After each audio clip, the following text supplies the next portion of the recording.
So when my wife and I were living in apartments, there was really no access to smokers or anything like that. My parents live about an hour and a half away, give or take.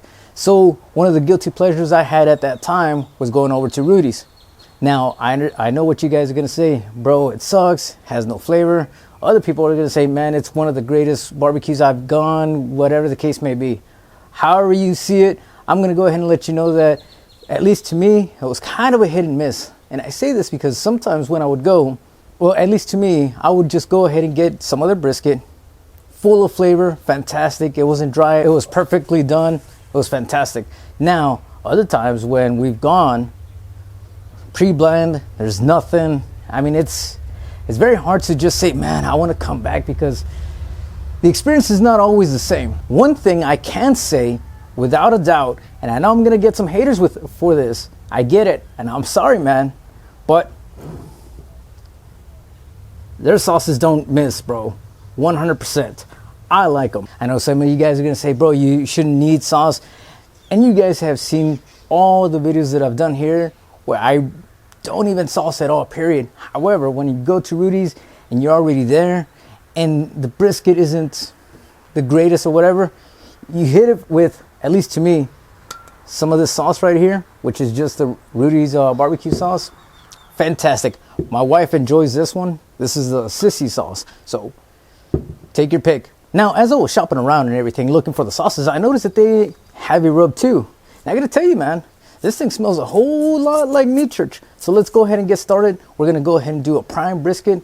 Let's go ahead and get to it. All right, boys. So we're gonna start this off just right. And that's gonna be with an HEB prime brisket. We gotta go with the prime, bro. All right, boys. So got the brisket right over here. And I gotta tell you, man, this thing has an amazing smell. Got the Lone Star Grillz going, ready to go. It's about 200 degrees on the smoker, and I got this new Inkbird deal, man. I'll go ahead and write a full review on this thing, but so far seems pretty good. So we're gonna go ahead and put this on the thickest part. Let's go ahead and get it right over here, bro. How does that sound? Sound pretty good? Yeah, I'd say that's pretty good. All right, let's go ahead and put it in the smoker. All right. Oh, my shoulder, bro. Starting to get a little older. How many of you guys get that shoulder pain, bro? All right. We'll just put it right here in the center. I think that's going to be pretty good. And we'll see you in a couple hours. See how it goes. So while I got you here, man, let's go ahead and go to Inkbird. This is the one, the INT 11PB. Let's go ahead and click on that. Right now, the brisket is in 36 degrees internal temperature. Ambient temp is at 129. Now, keep in mind, guys, that almost every single meat thermometer that sticks in there that's wireless usually ends up getting a lot of that radiant coldness to these readings. So it's not always going to be 100% accurate, just something to have. Now, for the target, I'm going to go ahead and put customized record. No, not that. Customized cooking. All right, and we're gonna do 195 just to see how tender it is at that point. And there we go. Could not get any easier. If you guys haven't seen the videos where I compare the meat stick versus the Meter Plus, I'll leave it right over here. Be sure to go ahead and check it out. This is the Inkbird version. So let's see how it is. So it's been about 7 hours and we just passed the stall. It's around 175 degrees internal temperature or so. The point is about 185. So what I'm gonna go ahead and do is I'm gonna go ahead and turn it so that the flat can go ahead and get at least some of that blast, some of that action, rather than just the point itself. So let's go ahead and do that. Oh, there we go. All right, try not to burn my fingers. There we go. Simple enough. So now we got the flat right over here. There we go. So now we got the flat right over here, and it's gonna get some of that heat action going on right over there rather than just the point. The point, we had it blasting constantly for the past seven hours or so. We're just gonna give the flat just a little bit more so it can finish off, and we should be good to go. All right, folks, we'll see you guys in a bit. So The ink bird is beeping, right? Letting me know that it's already up to temperature. So let's go ahead and get this thing out. All right, let's get this thing out. Ooh, all right. It's a little too warm. Let me go ahead and get me some gloves. All right, let's go ahead and get it out.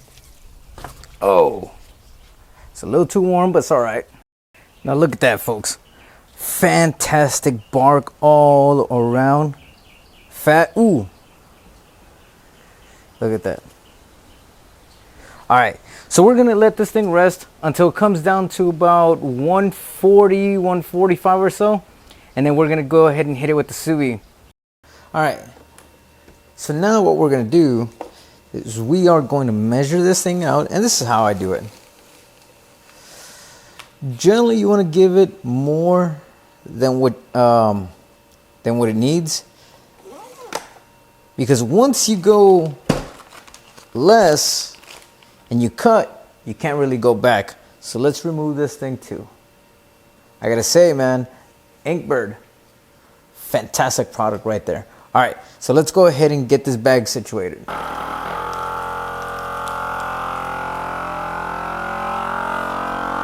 Squeeze as much air as possible out.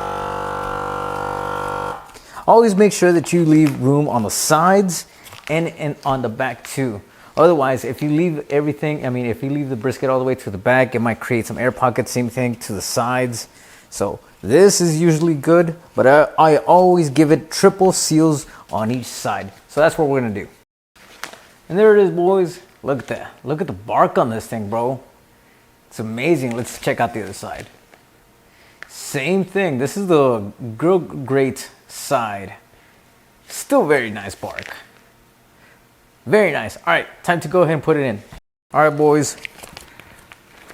Grab it by the end just like this so that you don't burn your hand when putting it in. I know it's water. It still burns like hell. So just leave it like that. There you go, just like that.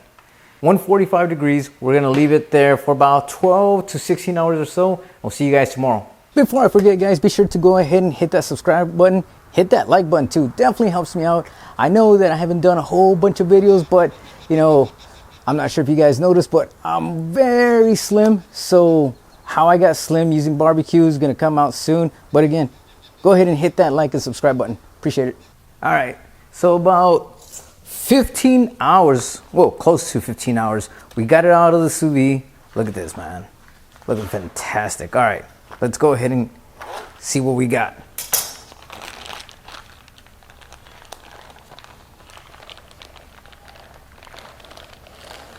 Oh, there we go, bro. Look at that.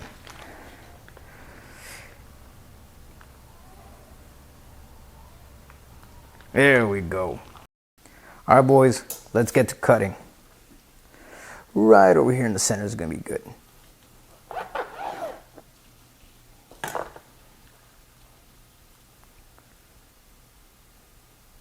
Look at that.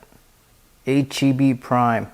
Remember the fat that we cut out right over here? Look at that. Nice and smooth. That's why you do a very good trim job from the very beginning. Look at that, boys. Fantastic. All right. Let's go ahead and get some slices, shall we?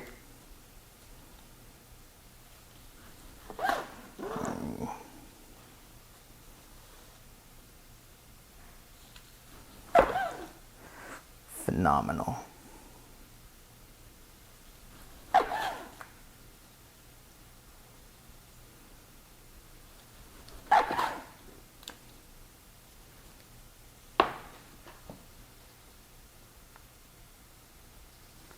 Let's see if this thing is tender.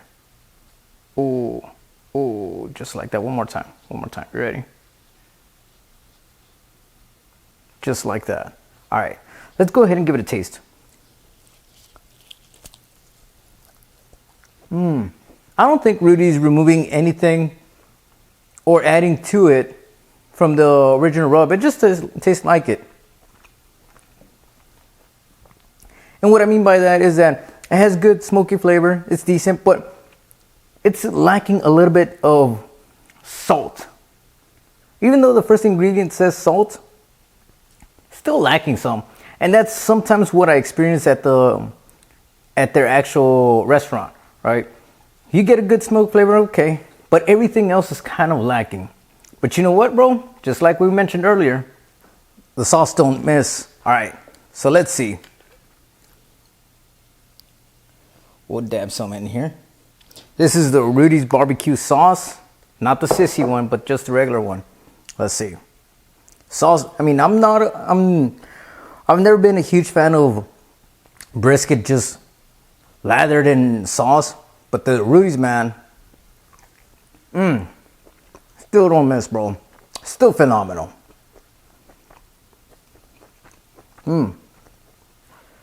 Let's go for the sissy sauce. See how this one does.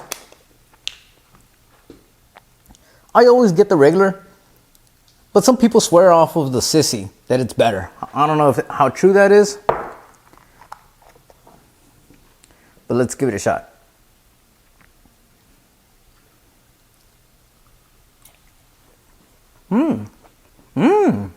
Okay.